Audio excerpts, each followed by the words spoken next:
Well, Stefanie Powers, look, right from the top, let's just clear something up, because in looking back over your showbiz life, it states that in 1958, you made your debut in a movie called Now is Tomorrow with the late, great Robert Culp. But this is not true, is it? No, if I can recall correctly. I had met Anne Southern, the great Anne Southern. Her daughter was at high school with me. And our high school had a tradition of doing a play. Hollywood High School in the drama department would put on a play in the fall, and then there was a musical, which was a combination of the drama department and the music department and the choir. Well, I was in the choir, so we were all obliged to audition for this musical, which I did, and I got a role. And it was a number from Oklahoma, Ado Annie, I'm Just a Girl Who Can't Say No. I think I'd already auditioned for West Side Story at that point and was awaiting a news of whether or not I was going to go into rehearsals with them, which I eventually was asked to do.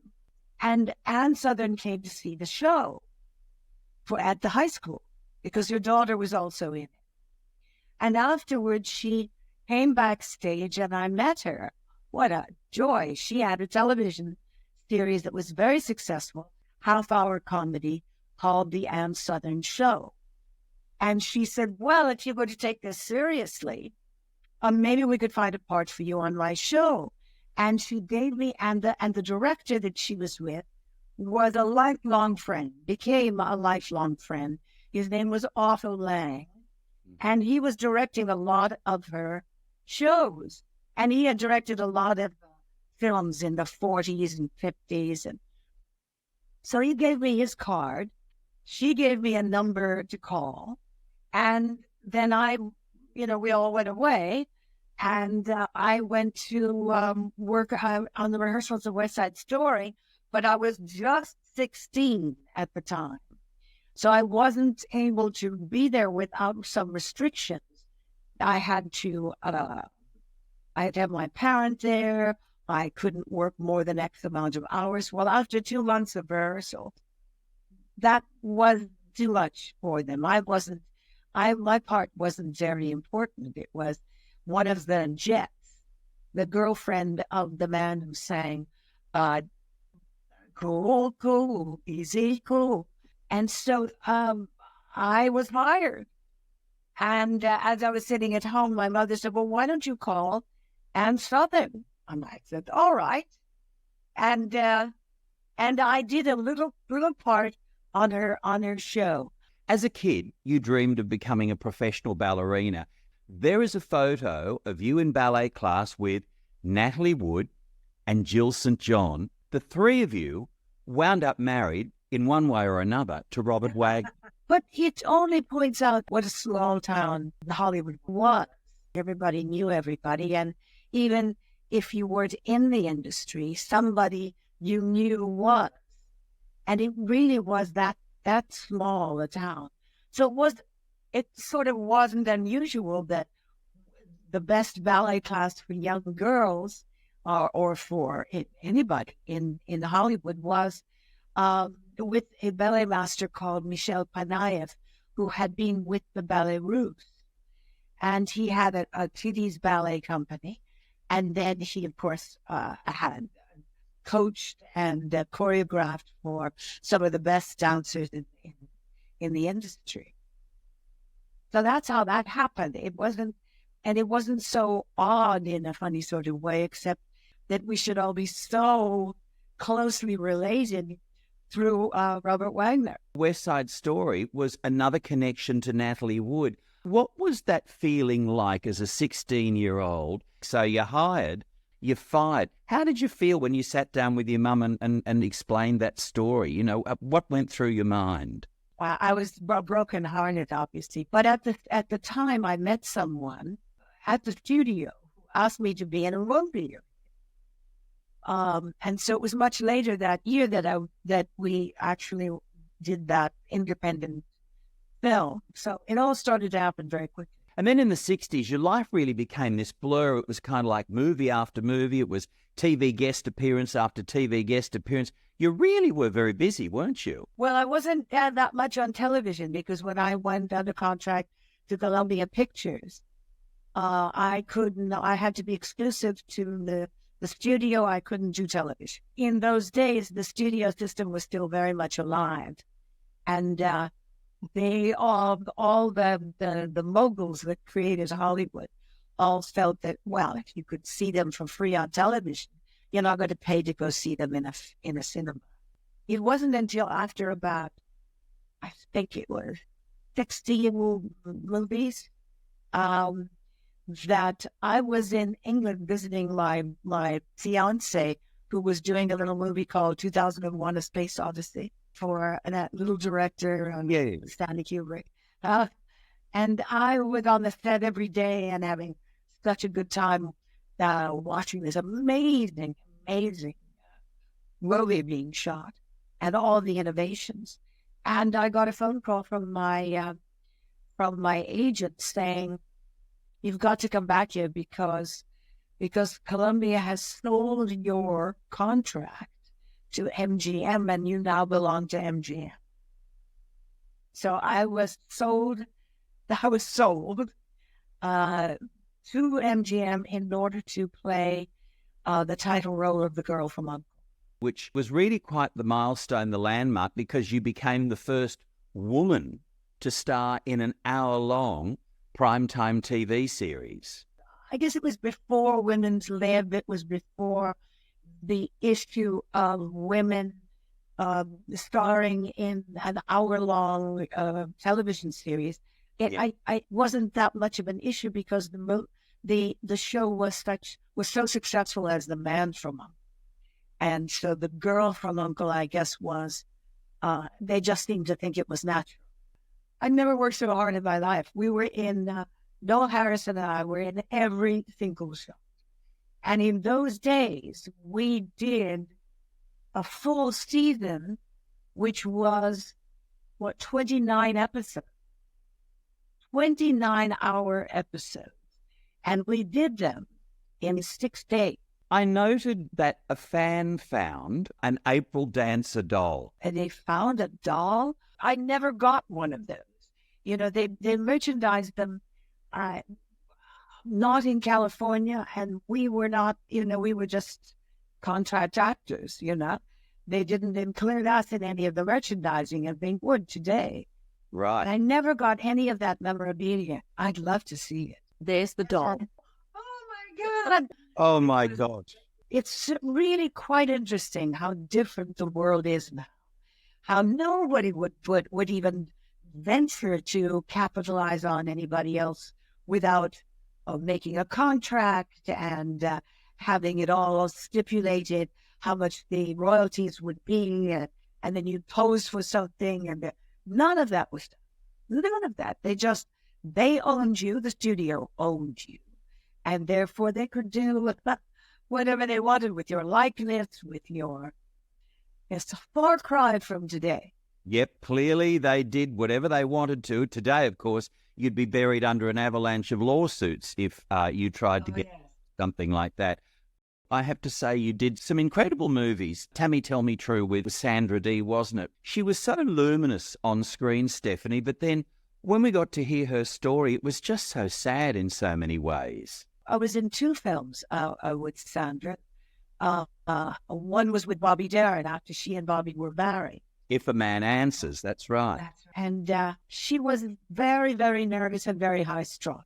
I think she had a stage mother who was pushing her and pushing her career. And she had, we didn't exactly for a friendship because she was, I don't think she had very many girlfriends. And she was rather reclusive. That marriage was also another pressure on her that she, every time there was pressure on her, she didn't wear it well. It was a tragic life. And when you think about her career, and she was the darling of the younger set, she and Troy Donahue were this, gorgeous couple and did all these movies together and were very much the teen idols of the period. No, and of course Bobby Darin died so young with those health problems of his. You got to work with the great John Wayne and Maureen O'Hara in McClintock. Of course, you played John Wayne's daughter. What was the John Wayne like that you got to know working on that movie? Oh, he was fabulous.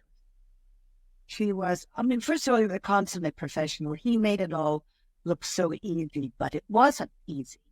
And he worked very hard. He was quite marvelous, and he was a great chess player, and people used to take him on. His son, Patrick, and I used to play, two of us against him, and of course he would annihilate. But he had this wonderful generosity, and if once you were in the John Wayne family, you were just engulfed in that extraordinary warmth and the feeling of all those people who had worked together so many, many times in all the John Ford movies. Even the stuntman and the Indians were John Ford's Indians from all of his Western movies. And John Ford came to direct for a couple of days when Andy McLaughlin, the director, became ill. That was an unbelievable experience. What was that like, the great John Ford on set reunited with John Wayne? Well, he was not happy that nobody had consulted. They all called him Pappy, and he liked that position of being the leader. And here were all of his kids, more or less. Andy McLaughlin was Victor McLaughlin's son, and of course, the producer of the movie was John Wayne's eldest son, Michael. So here was Michael Wayne and Patrick Wayne working in it. So the entire Ford family, including all of his stepmen and all of his Indians and his cameraman, Bill Clothier, everybody was working and nobody called him. So he was very upset. I tell you what leaps from the screen is the chemistry between John Wayne and Maureen O'Hara. They had done so much work together. I remember I loved The Quiet Man, as did the rest of the world. I remember her telling me, because I asked her about filming that. I knew Maureen before we were filming that movie because I knew her daughter, Rowan. And I had met her and had been at their house for dinner. And so I wasn't a complete stranger. And she told me these wonderful stories about how in that big scene in The Quiet Man where John Wayne drags her across the whole of Ireland, Ford would not allow them to rehearse it. So they would go behind the vehicles at lunchtime or wherever, and they would practice how he was going to throw her and how she could fall and not hurt herself. So there was this great feeling of intimidation that Ford elicited in everybody, including me. I was trying to stay inconspicuous on the set. Look, one of my favourite movies in the whole world is Die, Die, My Darling. Donald Sutherland, and of course the absolutely extraordinary Tallulah Bankhead. You were terrorised by Tallulah in that movie. What was she like as a person? I can only imagine remarkable, likely eccentric.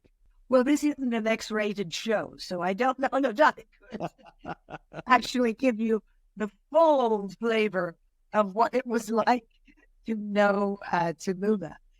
All I can say is that she was every bit the legend that you assumed she was. This was a very difficult time for her because she hadn't done a movie in 20 years. And upon arriving in London, she decided she was going to stay at the Ritz Hotel because she had always stayed at the Ritz Hotel whenever she was in London.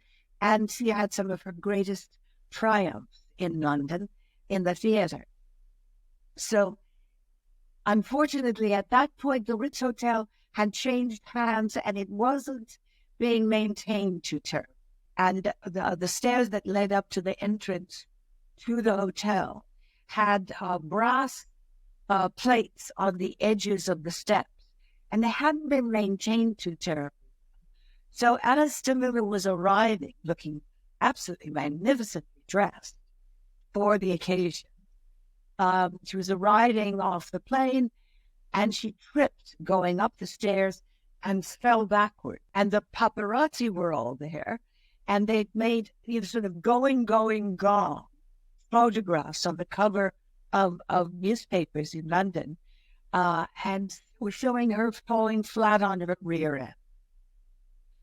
And so it was titled, Tallulah's triumphant return to London, which put her, she had a case of the vapors. She really, really felt insecure.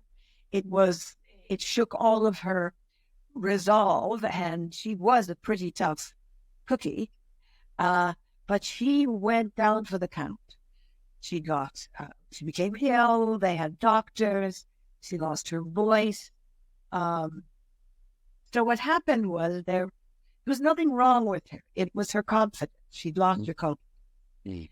And the first few days, we were going to do what's called a table read, meaning you read as if you're doing a play. The cast gets together and you read the play at a table, and everybody hears it, and then you know more about your characters, and you know more. It gives the opportunity for not only the characters to know each other, but the director to hear, and all of us to hear what the film will sound like. And so we're all assembled. The whole cast is assembled at the table at the studio, and Tallulah arrives. She's in a Rolls Royce with a fur coat all the way down to her ankles, a mink coat, carried in by two lovely boys on either arm, lifting her as she walks in, and her head was down, and she flipped her famous hair over her thing. And of course, she couldn't speak. So she had to sit and listen to everybody do the lines, and she was mom, playing the grand dame.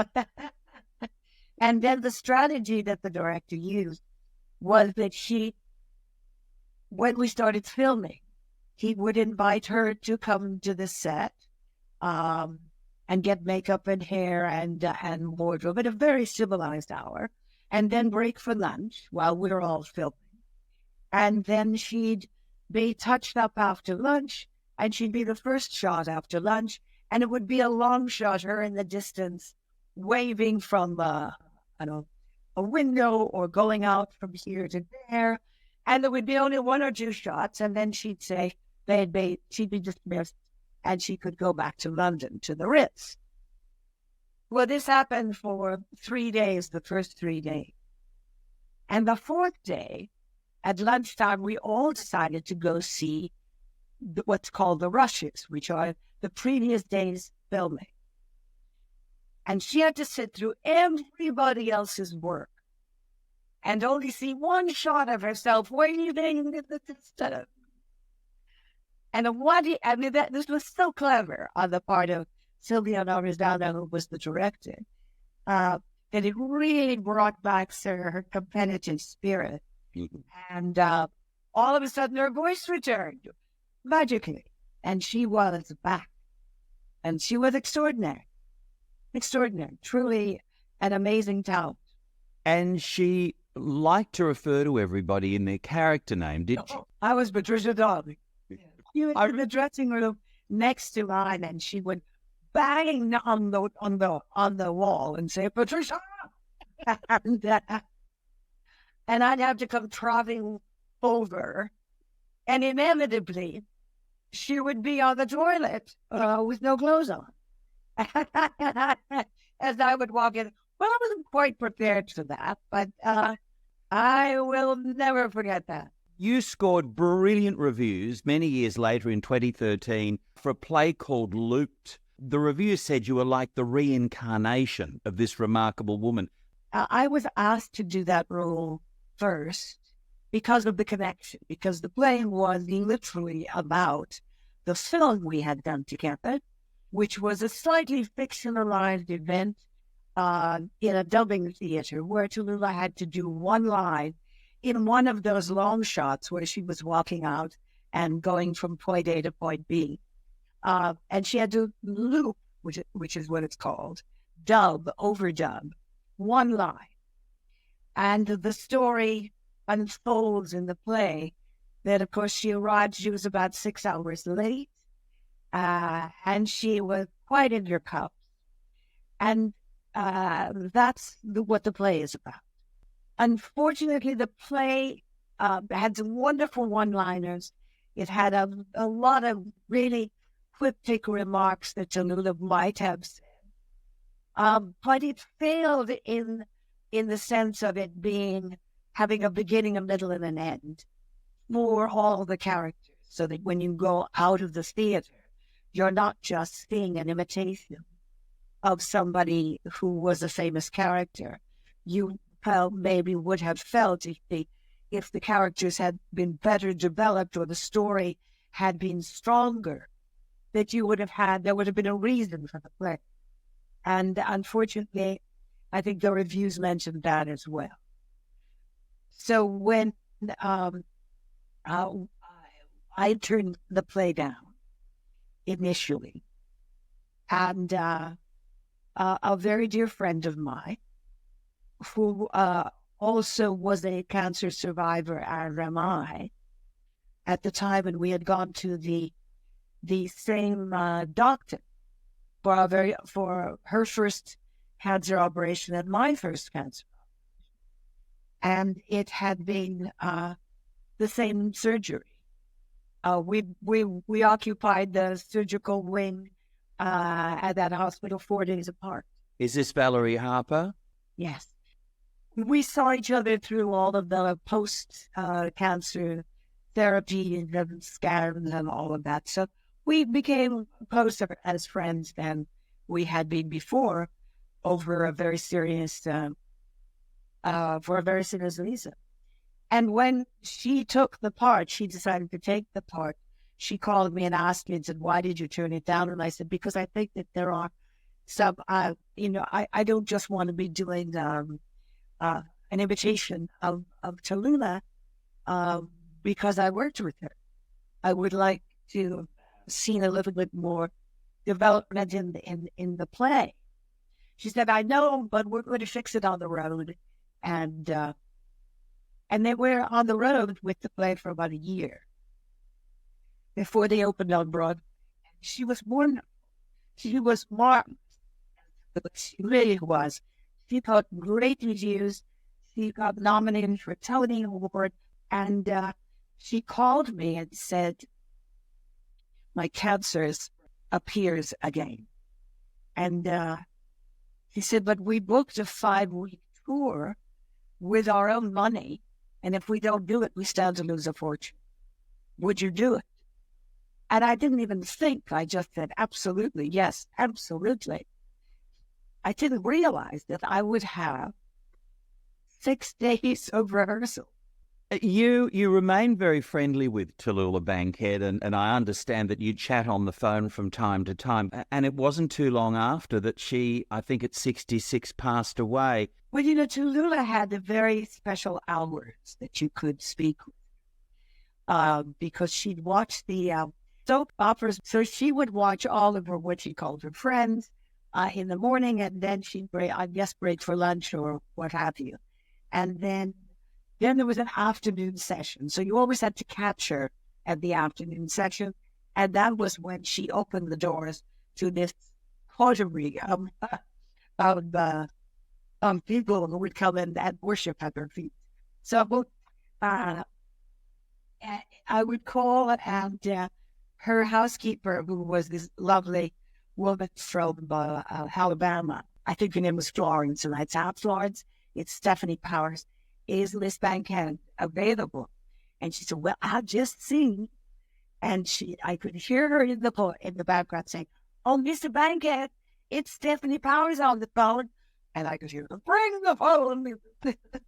And she'd pick up the phone and she'd say, "Patricia, darling."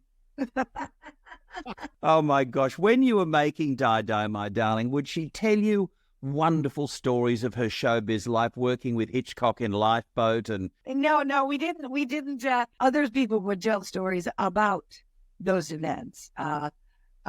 She never wore underwear, and famously, and she would sit with her legs akimbo on the set, and people would come say, "Good morning, oh, Miss Bankhead." You know? oh my Well, she loved to shock. She really loved to shock people, and that was her stock and trade. 1970, and you first worked with Robert Wagner in what was his TV series, It Takes a Thief. So that was where you and RJ first worked together. And then, of course, in the 80s, along comes Heart to Heart. Tom Mankiewicz, Jill Mankiewicz's son, Tom rewrote the entire concept and came up with a more thin manner approach to the relationship between Jonathan and Jennifer and the dog and Max. And Tom was an extraordinary wit. He'd been a script doctor, which is somebody that's called in to fix other people's work. We also did have an extraordinary rapport, I grant you. And many occasions we kind of invented a lot of our what we called heart-to-heart scenes because we understood the characters so well, and because Tom had created such an opportunity for us to enlarge what he had helped create of these two characters, that we had the forum to be augmented. And it worked. Robert Wagner really championed you for that role, didn't he? Indeed. I'll never let him forget it. I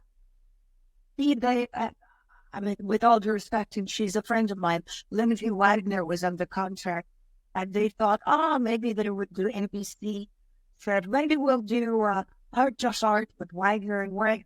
And RJ and I had worked together, and I had known, he knew that I knew that the connection between Natalie and myself. And I had seen him on some social occasions. And he and Tom Mankiewicz got together and said, that's who should be Jennifer Hart. For me, it wasn't even a question that I had to read or audition, or it was, they championed me. And at the time I was doing a production of Cyrano de Bergerac with Stacey Keach.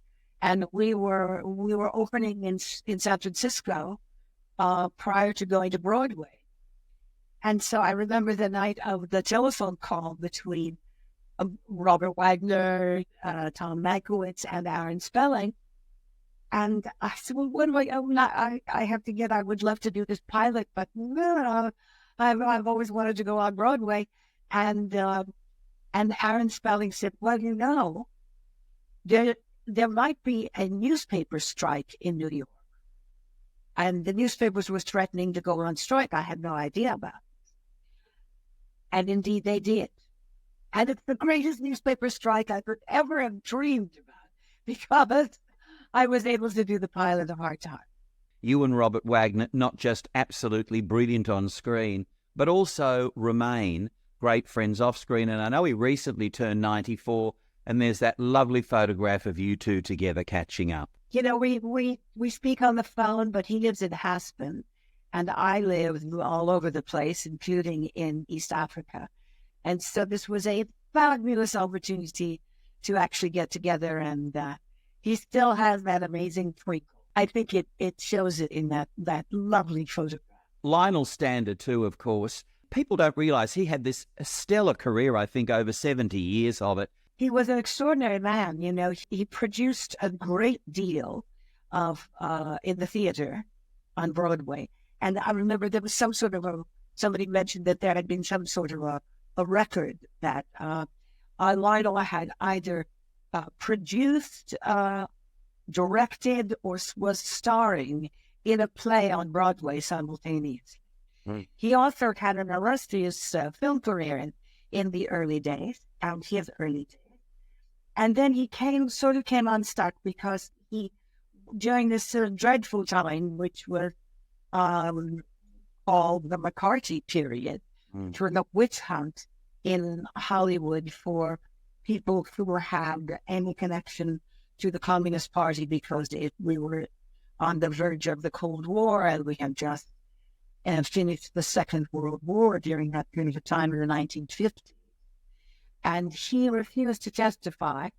He refused to name names of anybody that he had met at certain meetings. And he had a very famous quote that is on record in Washington and in the famous book called The 30 Years of Treason, where his testimony is preserved. And it was eloquent, and he then left Hollywood. And at the time, he was married to somebody whose family was in the investment business on Wall Street. And he had a seat on the stock exchange. And he did that for a time, and then moved to Italy, where he did something like madness, something like 50 movies or something. And it was there that in Italy, when there was a brief period of time when RJ decided to also go and accept some film work in Italy, and that he and Lionel became friends. So when they ran into each other, and Lionel was thinking of moving back to the United States, RJ thought he'd be perfect casting, as indeed he was. And it was thrilling to know him. He was a real rascal. He was absolutely fantastic. And once again, we speak about these amazing characters, about people with such vivid and exceptional past lives who have done and lived through a period of time that we'll never see again. Oh, no. And who were rabid individualists, as he was, and who weren't afraid to express themselves. No, incredible. And had gone through so much. Freeway, of course, the dog.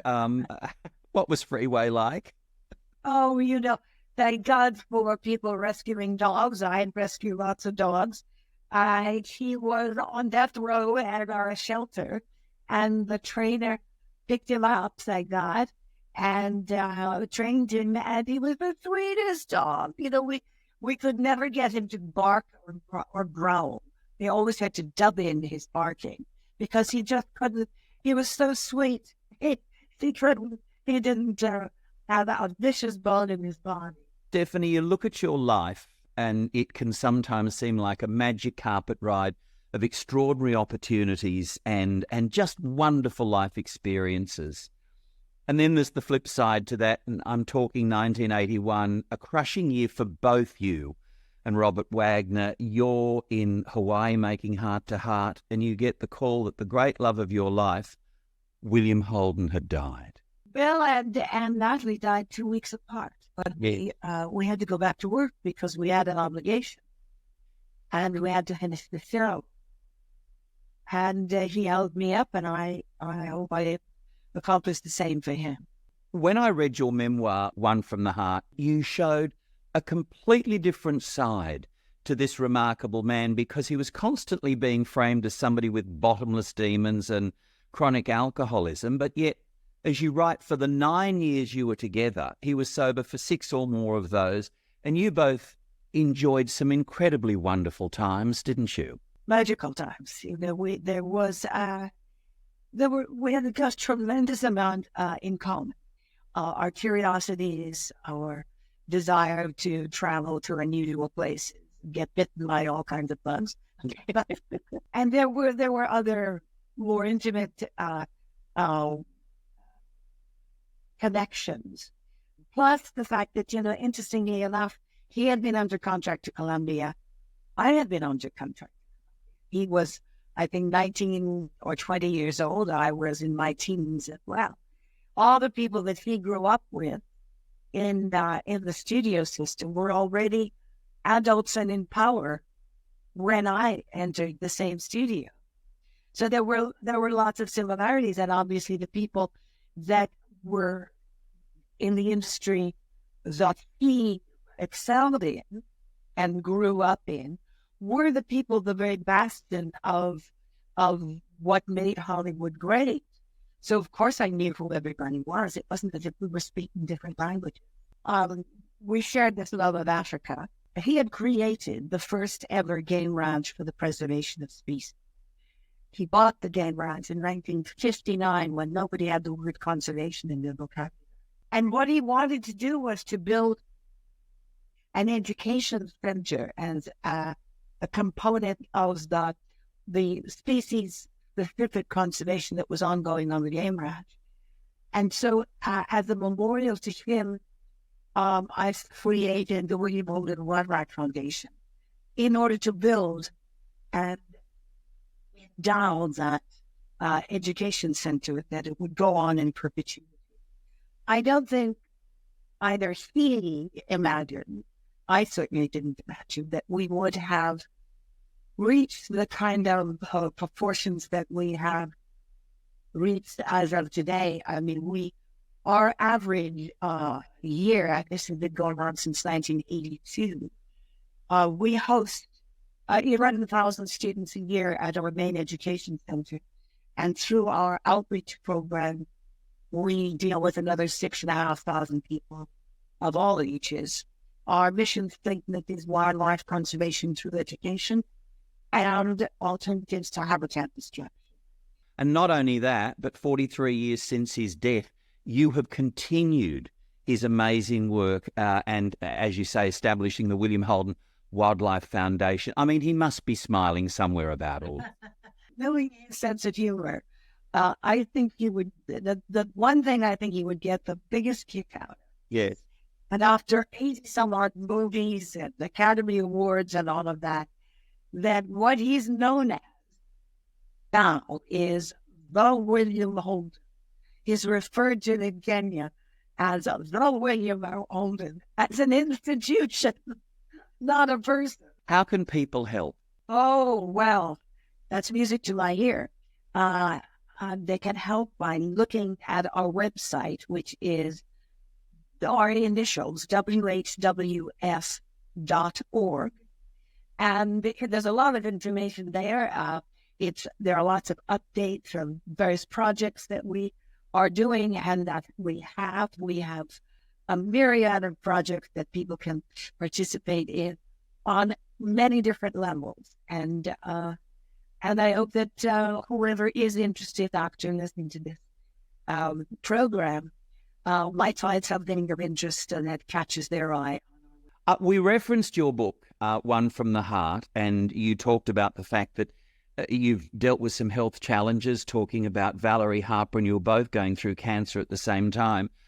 You revealed in your book your lung cancer diagnosis and that you had part of your lung removed. I know there's probably a lot of people now thinking, how are you doing? So how are you doing? Are you completely in remission? Has it turned around? I actually have had cancer now 4 times, 3 lung cancers and breast cancer. I have extraordinary doctors who keep constant surveillance. I think it's very important that we all have our own advocates and that we all become our own advocates. There's a great deal of work being done in research for the sources of cancer, as well as your ability from your own immune system to be able to cope with some of the innovations that are now available and will soon be available that attack the DNA of the cells. I'm on a drug right now, which is an extraordinary drug, but unfortunately only 5% of cancer patients are even eligible for it. So that the progress of that kind of research really needs to be enforced and really needs to be pushed by all of us who are not only the survivors, but all of everyone with a potential to be exposed to these diseases. We also must insist in all of our local areas that the food chain of the manufacture of factory farmed food be free of pesticides, be free of hormones and the sorts of things that make cows constantly giving milk rather than having their dry periods, the hormones, the extra growth hormones for beef cattle. Those things have a very negative reaction when they come to us, not the least of which is the overabundance of antibiotics in poultry, where we must take control of this insanity, because this has taken control of us. Just on a lighter note, you'd separated from your first husband, Gary Lockwood. You're at a party and naturally you're upset. And who should you run into but Elizabeth Taylor and Ava Gardner, who gave you some amazing advice? Well, I guess if anyone would know about these things, it would be Elizabeth Taylor, wouldn't it? It was a Mother's Day party given by Roddy McDowell. And all the mothers he knew were invited. Well, Roddy knew I was having problems and that things were not going well. And I think this is how long ago it was. I think I packed all my clothes into my car. And I drove to Roddy's on my way driving to my mother's house. And I walked in and he was talking to two women who were sitting on the sofa. And I must have looked a sight. I think I'd been crying the whole way. And he got up and walked me over to the ladies. And he said, "Well, do you know each other?" And I looked at them and I said, "I'm getting divorced." And one of them says, "Oh, it happens to all of us, dear." And the other, no. One of them said, it's happening to me too. And the other one says, "You look like you could use a drink. You look like you could use a drink with Ava." And it happened, and the other one is happening to all of us here. And Ava took me over to the bar, and she poured me a water glass of vodka, not just a little shot, and sat me down and had a good old girly talk. As life would have it, in the 1980s, you made a TV movie called Maggie with who else but Ava Gardner. Yeah, and I was the producer of that. It was a pilot for a television series. We were going to film in England. Ava had decided that she wasn't going to work in front of a camera again. She'd had a very difficult time with the photographer and the wardrobe of the last thing she had done. And I said, "Oh, but darling, please, we have the best photographer. Well, you'll have the most beautiful photos. You can choose your designer." And the person who actually did convince her that she could trust me as the producer and also the leading performer was John Huston, the director, whom I knew because his previous wife had been a good friend of mine. And once again, small world, he convinced Ava that she could trust me. And unfortunately, that series, that pilot was never released. It's the last piece of film on Ava. She looks stunning, absolutely glorious. I have a copy of it, but unfortunately, I can't show it anywhere. But I was thrilled that this last piece of film on Ava actually is look. She's back in her shape and back in form, and she looks magnificent, as she always was. One last thing before I let you go. Those ducks on your pool, if for those who have not found Stefanie Powers on Instagram, do yourself a favour, because it's enchantment beyond belief. But there's this wonderful journey of these ducks that arrived on your pool, and you've been in the UK. And well, you can follow it on Instagram, and it's worth a giggle. Before we break out, yes. I have to first of all thank you, because you are one of the best interviewers I have ever sat with. Everybody who has the joy of being on your show says the same thing. We always hear the negative things about us, but I'm going to shower you with positiveness because you're adorable, and I will do this anytime you wish. Oh, Stefanie, what can I say? My heart is singing like Maria Callas right now. But your heart at home is going to sing because look at what Stefanie has in her lap. That is a baby squirrel with its eyes not even quite open that dropped out of no, just it's got to be taken care of. Yeah. Dropped out of a tree in last night, so I'm trying to feed it and get it to react and live, survive. He's a very lucky little baby to have fallen on your roof and now to have landed in your lap. Thank you. Thank you. You've been a gem, you're a treasure, and I love your big, kind heart. Thank you, baby. Thank you so much. Matt. Yep. Bye. Bye. Thank you. Bye-bye.